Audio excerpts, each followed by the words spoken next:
Hello everyone. Today's lecture is of electrical and electronics measurement.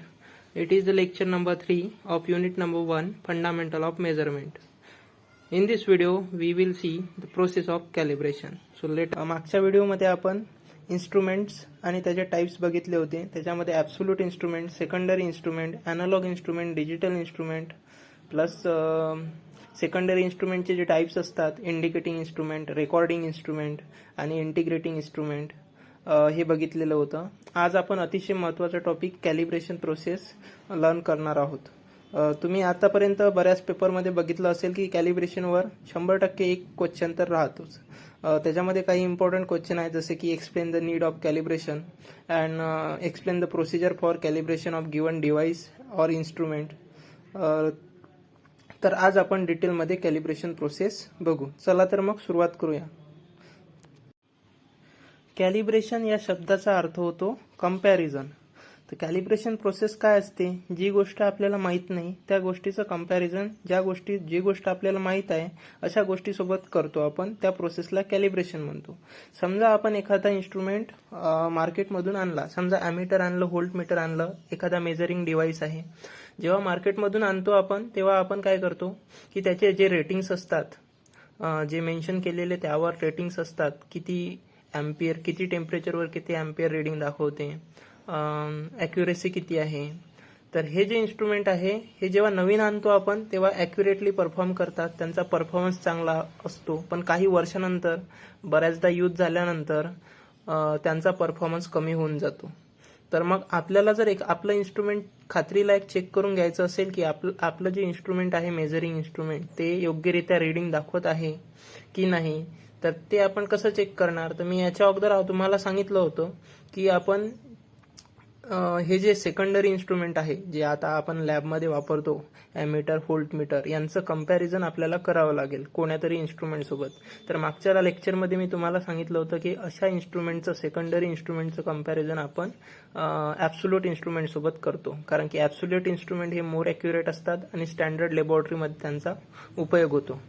Practical पर्पजसाठी आपण secondary इन्स्ट्रुमेंटचा वापर करतो, म्हणून सेकंडरी इन्स्ट्रुमेंटचं कंपॅरिझन आपण ॲब्सोल्यूट इन्स्ट्रुमेंट म्हणजेच प्रायमरी इन्स्ट्रुमेंटसोबत करतो.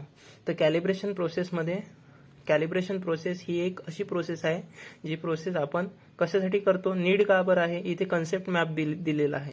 तर सर्वात पहिले आपल्या इन्स्ट्रुमेंटची ॲक्युरेसी चेक करण्यासाठी आणि आपल्या इन्स्ट्रुमेंटमध्ये जर काही एरर असेल तो रिमूव्ह करण्यासाठी आपण कॅलिब्रेशन करतो.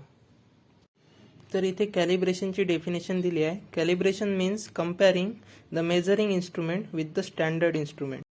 आपले मेजरिंग इन्स्ट्रुमेंट योग्यरित्या काम करत आहे की नाही हे चेक करण्यासाठी आपण स्टँडर्ड इन्स्ट्रुमेंटसोबत त्याचं कंपॅरिझन करतो. कंपॅरिझन केल्यामुळे आपल्याला काय मिळते, तर एरर जर असेल आपल्या इन्स्ट्रुमेंटमध्ये तो फाइंड आउट होते टेस्ट परफॉर्मन्स झाल्यानंतर.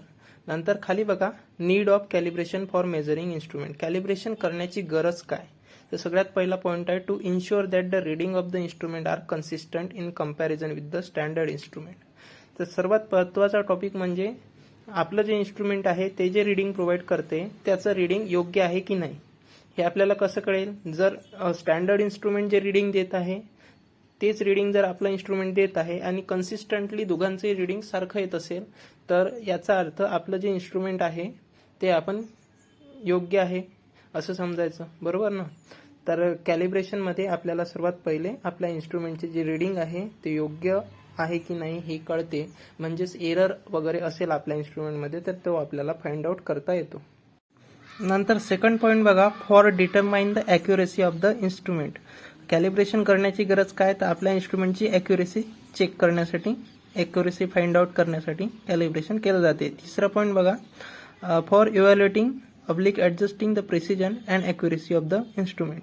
आता त्या इन्स्ट्रुमेंटच्या ज्या प्रॉपर्टीज आहे प्रिसिजन आणि ॲक्युरेसीच्या, तर त्या प्रिसिजन इव्हॅल्युएट करण्यासाठी आणि ॲडजस्ट करण्यासाठी, समजा ॲक्युरेट नसेल तर ॲक्युरेसी ॲडजस्टमेंट करण्यासाठी पण आपण कॅलिब्रेशन प्रोसेस करतो.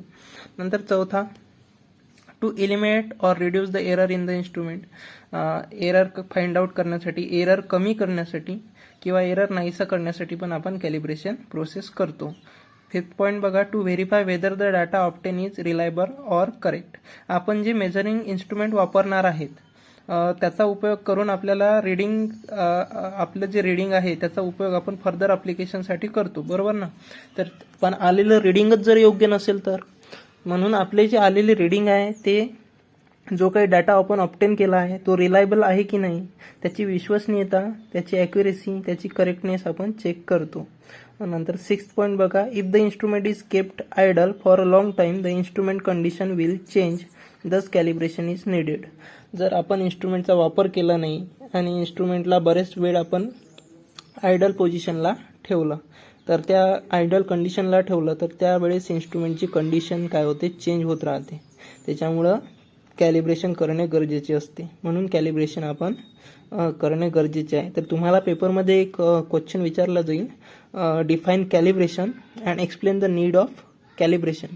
तर तिथे हे 6 पॉईंट जर तुम्ही दिले तर डेफिनेशनला 6 पॉईंटला 3 मार्क्स, डेफिनेशनला 1 मार्क्स आणि 6 पॉईंटला 3 मार्क्स, असं करून 4 मार्क्सचा क्वेश्चन तुम्हाला इझिली टॅकल करता येईल आणि व्हेरी इम्पॉर्टंट क्वेश्चन आहे. पुढच्या लेक्चरमध्ये आपण calibration process for ammeter and voltmeter, म्हणजे जर तुमचं ॲमीटर आणि व्होल्टमीटर तुम्हाला जर कॅलिब्रेट करायचं असेल ॲक्युरेसी फाइंड आउट करण्यासाठी किंवा कम्पेअर करण्यासाठी, त्यासाठी कोणत्या स्टेप्स आहेत ते आपण नेक्स्ट व्हिडिओमध्ये बघणार आहोत.